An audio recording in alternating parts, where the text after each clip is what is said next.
Merci. Non, tu peux monter.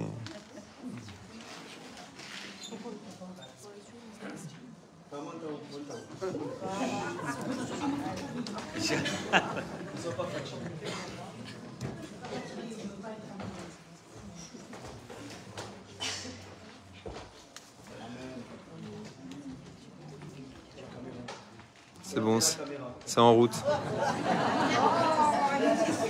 Allez, vamos, tira. Bon, alors, j'ai connu le Seigneur, ça va faire 35 ans, 36 ans.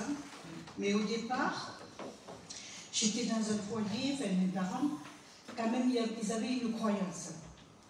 Et ils nous ont inculqué quand même une façon de vivre qui était avec l'amour de Dieu. Et j'ai grandi comme cela. Et puis je me suis mariée et je suis partie sur Béziers.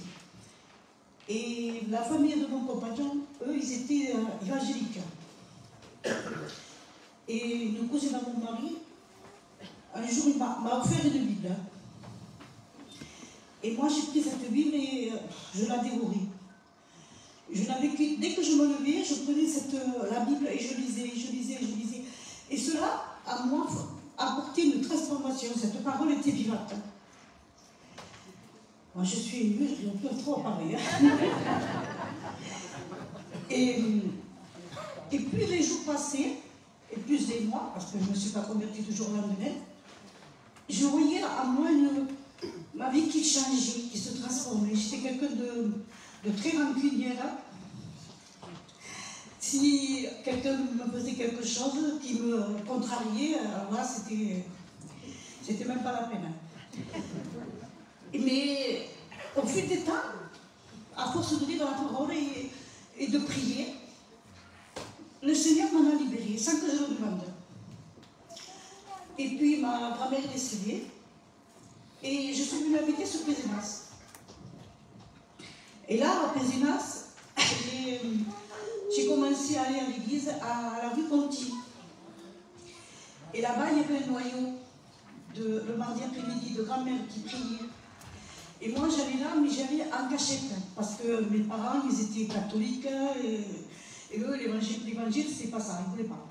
De peur, ils avaient peur.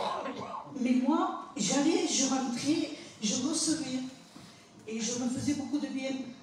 Et puis, dans tout cela, quand même, j'étais tracassée, parce qu'après, quand j'arrivais chez moi, je sentais qu'il y avait une opposition, mais c'était terrible. Je me sentais attaquée, mais vraiment attaquée. Mais je rentrais dans ma chambre et je priais, je disais, mais c'est pas possible, Seigneur, quand je suis là-bas, je suis bien. Et quand j'arrive à la maison, je me sentais comme emprisonnée. Et puis j'ai compris après que c'était l'œuvre de l'ennemi, qu'il ne voulait plus que j'aille dans la réunion. Et moi j'ai persévéré. Mais ce qui m'a beaucoup aidé, c'était les grands-mères qui étaient là-bas, qui me portaient dans la prière. Et quand je revenais à la maison, que j'avais ces attaques, je sentais qu'après, il y avait quand même l'Esprit de Dieu qui me visitait et je me sentais portée. Donc, toutes les craintes et toutes les peurs, elles partaient. Et j'ai continué comme ça pendant quelques temps, et puis un jour, j'ai dit, Seigneur, non, je ne peux pas continuer comme ça. Je suis allée au culte. Et là, au culte, quand la parole a été prêchée, qu'il y avait des dons spirituels, et moi, ce que je lisais, ça a bouleversé ma vie. Je me disais, Seigneur, c'est pas possible, tu es vivant. En fait, avant ma religion, il n'y avait pas de vie. Et là, je découvrais que ce qui était écrit dans la parole était vivant. Amen. Et j'étais bouleversée parce que il y avait des sœurs ou des frères qui prophétisaient, qui disaient, il y a quelqu'un de malade. Et ça me... J'ouvrais les yeux pour voir. Et que la personne devait venir devant et que la personne serait guérie. J'ai dit, Seigneur, j'ouvre les yeux pour regarder. Et la personne était venue sur le devant. Le dimanche, on avait prié pour elle. Et le dimanche après, elle est revenue, elle a témoigné, elle avait été guérie. J'ai dit, Seigneur, quand même, c'est merveilleux. Parce que ce qui est écrit dans ta parole, tu l'accomplis. Bon, et j'ai continué mon petit chemin comme ça pendant quelques mois. Et Patrick Salafran, qui était notre pasteur de l'époque, me dit quand même, tu vas, tu viens, mais il faudrait que tu t'engages un peu plus. J'ai dit, oui, je sais. Mais bon, c'est dur. Je lui disais, c'est dur. Il me dit, oui, je sais, mais bon, il faut quand même que tu persévères. J'ai dit, oui. Alors après, le Seigneur a fait que mon compagnon, il lui aussi. Voilà, après là, je me sentais plus forte parce qu'on était deux. et tous les deux, on allait au culte, hein, tout ça. Alors, mon père, ça, il le voyait. Il me disait, mais où tu vas? Et toute ma famille le voyait. Et alors après, je vous dis pas, hein, ça a été la différente. Parce que j'étais la première, personne ne connaissait. Et quand mon père a vu que je persévérais toujours à y aller, il me disait, bon, je ne t'empêche pas d'y aller, mais surtout, ne te baptise pas. J'ai dit, ben là, on est boit. J'ai dit, mais papa, quand même. Il dit, non, parce que alors, s'il a mis qu'il t'arrive tous les malheurs, parce qu'après, c'était tout ce qu'il avait entendu, c'est qu'il avait peur. Et moi, je disais, mon Dieu Seigneur, comment je vais faire? Alors après, j'ai bien le jour où je voulais me faire baptiser, et ma soeur me dit, maman, tu n'as pas fini avec papa, tu vas voir ça. J'ai dit, oui, je sais. Et ma soeur me dit, écoute, reste tranquille, reste chez toi. Moi, je vais aller en bas, parce qu'il manquait 3 ou 4 jours pour le baptême. Et je vais dire à papa que tu vas te faire baptiser, tu ne peux pas le faire, et que tous les gens vont monter chez toi manger, il va se demander qu'est-ce qui se passe. J'ai dit, t'as raison. Elle y va. Et alors moi, j'attendais chez moi. Mais alors, je ne vous dis pas comment elle fait. Je rentre dans ma chambre et je prie. Et je sentais quand même qu'il y avait une présence qui m'envahissait, qui me donnait cette paix d'affronter, parce que après, ça allait être costaud. Mais bon, le Seigneur m'avait préparé. Et elle me dit, bon écoute, ce soir je pars à papa. Bon, j'ai dit, vas-y.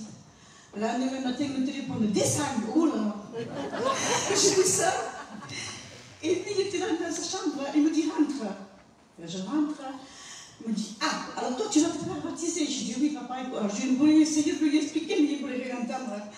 Alors il me dit, écoute, si tu veux le faire, tu peux le faire, parce que je ne peux pas t'en empêcher. Alors il me dit, oui, mais laisse-le ton mari s'il veut le faire, il peut le faire, mais toi, tu n'es pas obligé de le faire, attends. Je disais, non papa, je suis prête. Non, attends. Bon, je ne disais plus rien, parce que c'était même pas la peine. Et après je me suis dit, quand même, Seigneur, il me dit, bon, parce qu'il me connaissait, il me dit, tu vas le faire. J'ai dit, oui. Eh bien, si tu le fais, il me dit, regarde la porte. Parce que tu ne mettras plus jamais un pied dans ma maison. Là, Seigneur, j'ai dit, ça semblait que c'était comme les de me tuer. J'ai dit, maman, ne mets pas ça. J'ai dit, Seigneur, c'est pas possible. Et alors, d'un côté, j'aimais mon père, parce qu'il nous avait écouté tout le temps de l'amour, il était toujours là. Mais de l'autre côté, j'aimais le Seigneur. Et le soir, je me mets dans ma chambre et je prie, je dis, Seigneur, même s'il me relie, même si, tant pis, mais je le ferai quand même. Mais le Seigneur n'a pas permis. Je me suis fait baptiser le dimanche, 3 jours après, le même soir, on est allé manger chez mes parents. Et heureusement que je n'ai pas écouté, parce que suite à ça, après, on a marché, on avait le Seigneur, on a eu des luttes, on a eu des combats, c'est normal. Mais le Seigneur a toujours été fidèle. Amen. Il nous a tout le temps soutenus, tout le temps. Jamais son appui ne nous a manqué. Amen. Jamais. On est passé par la maladie, comme les gens du monde, pareil, hein, on a les mêmes, mais on a quelque chose qui est au-dessus.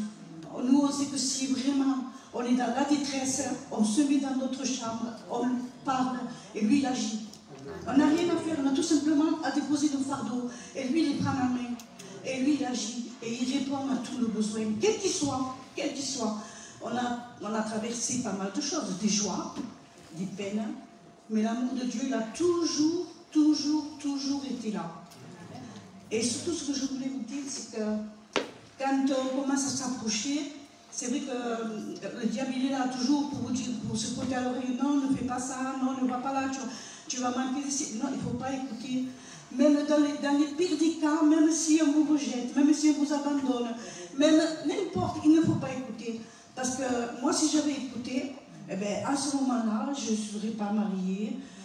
Si, j'étais mariée, mais j'aurais vécu une vie peut-être pas comme je la vis maintenant avec mon mari et mes enfants. Une vie dans la paix. Quand on a des difficultés, on se met tous ensemble et on prie. Le Seigneur, il répond. Hein. Une vie avec le Seigneur où on est bien. On peut être tourmenté au dehors quand on arrive ici. La paix de Dieu, elle nous envahit. Elle nous accompagne tous les jours. Et Amen. Ça, on ne peut pas la choquer. Amen. Ça, il n'y a que Dieu qui peut vous le donner. Amen. Et il n'y a vraiment que Dieu qui pourra vous combler dans le moindre détail de votre vie.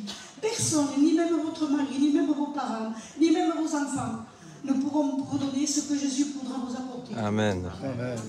Gloire à Dieu.